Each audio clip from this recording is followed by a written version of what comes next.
You like Chevys?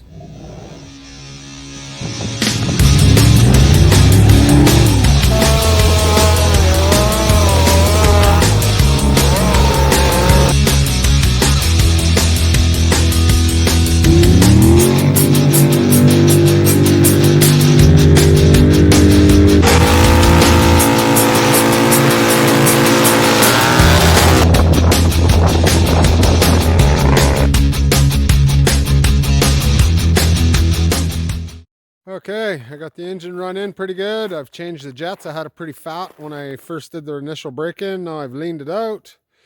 I've gone through the suspension, tried to give myself as much travel as I can.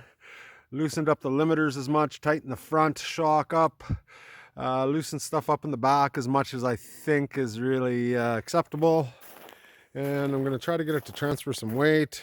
And yeah, so I'm going to warm her up, and then I'm going to take her out, find some snow, and I'm going to do a few test hits. I'm going to record it so I can see what it does, and I may as well share it with you guys, so enjoy.